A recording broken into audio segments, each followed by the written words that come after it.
कि ये विशाल वृक्ष के नीचे कितना अच्छा आनंद आ रहा है हम सबको, तो हम इस वृक्ष से प्रेरित होते हैं और हम अपेक्षा करते हैं कि मेरे आंगन में भी ये वृक्ष हो जाए और मैं चाहता हूं कि मैं जैसे ही पहुंचूं और इतना ही बड़ा वृक्ष अपने घर में खड़ा कर लूं। संभव नहीं है। इसका एक बीज ले जाइए, परवरिश कीजिए, रोपिए, देखिए 2 साल 4 साल 5 साल 6 साल बाद ऐसे वृक्ष हो जाएगा। राम को भी बीज रूप में अपने अंदर लेके जाने की आवश्यकता है। राम को मर्यादा पुरुषोत्तम, राम को सीतापति, राम को करुणानिधि, इस रूप में देखोगे बहुत कठिन है। रिवर्स इंजीनियरिंग कीजिए, रिवर्स इंजीनियरिंग कीजिए। राम बहुत आसान है। तो जो राम आप जानते हैं, सबका राम अलग अलग है। तुलसीदास कहते हैं नाना भांति राम अवतारा, रामायण सतकोटि अपारा। तो तुलसी ने तो एक ही राम की बात कही, बाकी राम तो छूट गए। चलो वाल्मीकि जी के राम और तुलसी जी के राम थोड़ा अलग अलग हैं। तो जब वाल्मीकि जी के राम और तुलसी जी के राम अलग अलग हैं, तो मेरे राम तुलसी जी के राम से कैसे मिलेंगे? वो तो अलग है ना, वो तो अलग है ना। अपना राम खोजिए, वो राम है। वो तुलसी का आश्रय लीजिए, वाल्मीकि का आश्रय लीजिए, और जब इनके आश्रय लेकर के जब अपना राम खोजेंगे तो आप स्वयं उनके अंदर पाएंगे। जो आपको पसंद है वो आपके राम को भी पसंद है। मेरे राम कैसे हैं? मेरे राम की विशेषता बताता हूं। मैंने राम के 16 गुण निकाले हुए हैं। मैं आज एक गुण के विषय में ही बात कर पाऊंगा, क्योंकि 16 गुण के लिए मुझको बहुत टाइम लगेगा। राम की उदारता देखिए, राम की उदारता देखिए। हम लोग हैं, हमारी बात कोई ना माने हम बहुत दुखी हो जाते हैं। आपको जान करके आश्चर्य होगा, जो राम है वो सर्वमान्य कभी नहीं रहे अपने लोक में। एक भी ऐसा व्यक्ति नहीं है जो राम के धर्म, वचन, कर्म, मर्यादा, सत्य, समझ के ऊपर संदेह ना किया हो। एक भी व्यक्ति ऐसा नहीं है जो राम पर विश्वास करता हो, राम की बातों को सहज मान लेता हो, राम के धर्म को कहे यह श्रेष्ठ धर्म है। हर व्यक्ति है और समय मिलने पर राम के तरफ प्रश्न चिन्ह उठाता है। मेरे राम सारे प्रश्नों का जवाब देते हैं। कौशल्या, जब 14 वर्ष के वनवास के बाद राम आते हैं तो कौशल्या उनके सर को छूती है, बालों को छूती है, मस्तक को चूमती है, हाथों को टटोलती है, उंगलियों को देखती है। और तुलसीदास जी उनकी मनोव्यथा के विषय में लिखते हैं। सब लोग बोलते हैं माँ क्या कर रही है, तो सब लोग को लगता है 14 वर्ष का माँ का स्नेह है, पुत्र भी से बिछड़ी हुई है, हो सकता है प्रेम का यह स्वरूप होगा। तुलसीदास जी लिखते हैं, कौशल्या सोचती है, सोचत जननी बारंबारा, कवन भांति लंकापति मारा। संदेह देखिए, क्या बात है, क्या बात है। तब की बात है, तब की बात है जब वो अपना पराक्रम दिखा चुके हैं। सोचत जननी बारंबारा, कवन भांति लंकापति मारा, अति सुकुमार जुगल मंबारे। ये तो छोटे छोटे, इनका हाथ भी अभी भी नहीं बढ़ा हुआ है। राम पर किसी को विश्वास नहीं था। बहुत बढ़िया, बहुत राम पर किसी को विश्वास नहीं था। अद्भुत।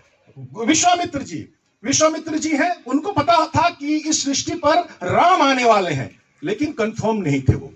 तो वो राजा दशरथ के घर जाते हैं। आप सब कथा जानते हैं। उनको लेकर के आते हैं अपने साथ, ला करके जब वो ताड़का को मार लेते हैं, एक ही बाण प्राण हर लीना, उसकी बात की चौपाई है तुलसीदास से, तब ऋषि निज नाथ ही कहीं चीन्हा, और विद्या निधि कहूं विद्या दे।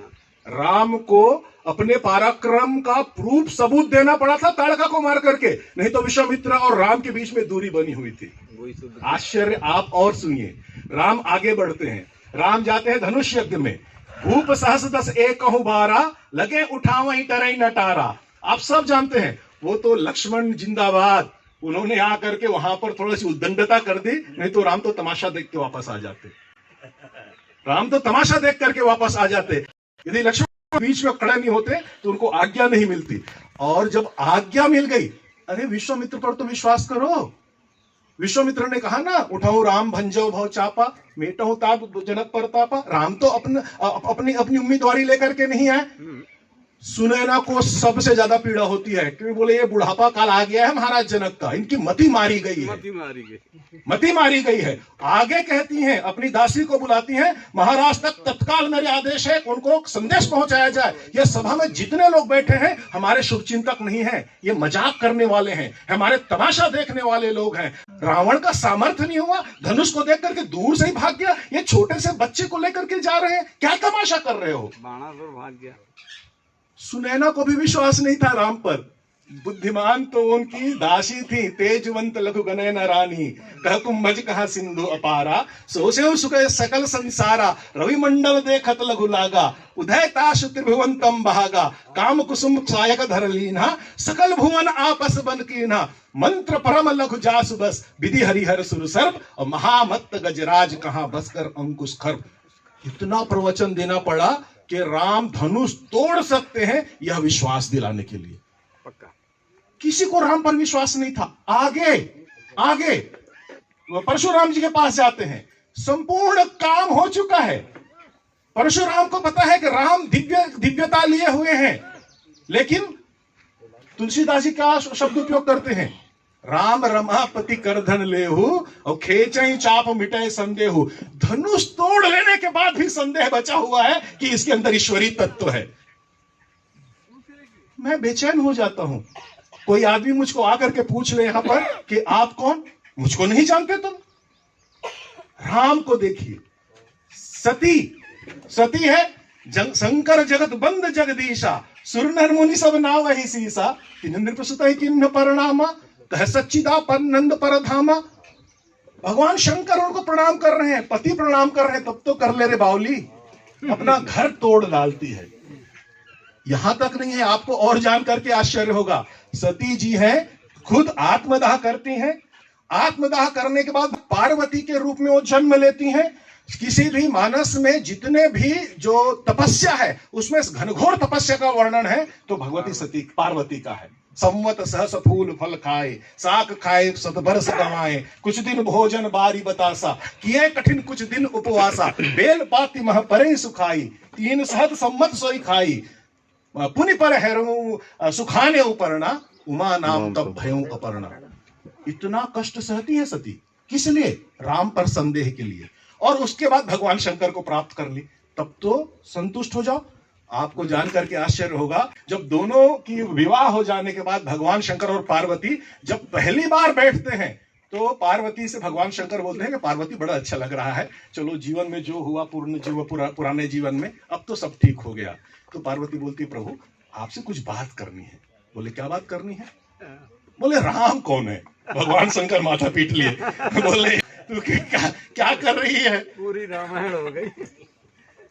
तो बोले नहीं मैं पूछना चाहती हूँ राम कौन है? एक जीवन खत्म हो जाने के बाद भी राम पर संदेह है। भगवान शंकर बोलते क्या संदेह है भाई तुमको, क्या परेशानी है? तो बोले प्रभु परेशानी नहीं है, बहुत थोड़ी सी समस्या है। बोले क्या समस्या है? जौन नृपसुता ही यदि राजा का बेटा है तो ब्रह्म किमी, ब्रह्म कैसे हो सकता है? क्योंकि एक अनीह अरूप अनामा अज सच्चिदानंद परधामा आप ही कहते हो, तो राजा का बेटा है तो ब्रह्म कैसे हो सकता है? जौ नृपसुता ही तो ब्रह्म किमी, और नारी भी रहमति भोर, यदि ब्रह्म है तो एक पत्नी के लिए बावले की भांति घूम रहे हैं। देख चरित, मैं जो देखती हूँ भगवान और महिमा सुनत, और जब वो लाइव टेलीकास्ट करते हो ना, कमेंट्री करते हो, इसमें अंतर है। भ्रमित भयहु मति मोर, अभी भी भ्रम है। सोचिए, चलो ये बड़े बड़े लोग हैं, केवट वो बोलते हैं कहे तुम्हार मरम में राम है को नहीं समझ पाए। राम है केवट को नहीं समझा पाए। केवट जैसा व्यक्ति है राम पर शक करते हैं, राम पर शंका करते हैं, और राम क्या करते हैं? कृपा सिंधु बोले मुस्काई, मुस्कुरा देते हैं। आगे चलिए, लक्ष्मण उनके भाई हैं, सगे भाई हैं, सेवक हैं, वो राम के निर्णयों का विरोध करते हैं। जब समुद्र के लिए कहते हैं तो बोले प्रभु आपको ज्ञान नहीं है, कादर मन कहत एक उपारा, देव देव आलसी पुकारा। तो सब पर प्रीति प्रतीत जो जान ही आप समान, आपको आदमी पहचानने की कला नहीं है। राम पर संदेह, मैं तो सर पीट लेता हूं जब सुग्रीव राम पर संदेह, कुछ नहीं इसके पास, लूटा आदमी है, निर्वासित जीवन है, और राम है जैसे कौन? रघुकुल संकल्प लेते हैं, सुन सुग्रीव मारी हो बाली एक ही बाण, एक बाण में मारूंगा। आगे और कहते हैं अपने संकल्प के लिए, ब्रह्मरुद्र शरणागत गत गए ना उबर यहीं प्राण। सुग्रीव बोलते प्रभु थोड़ा सा विश्राम कीजिए। बोले क्यों? माली नहीं मरेगा। सुग्रीव बोले क्यों? क्योंकि भाई ये 7 वृक्ष है, आप इसको गिरा सकते हैं तभी बाली मरेगा।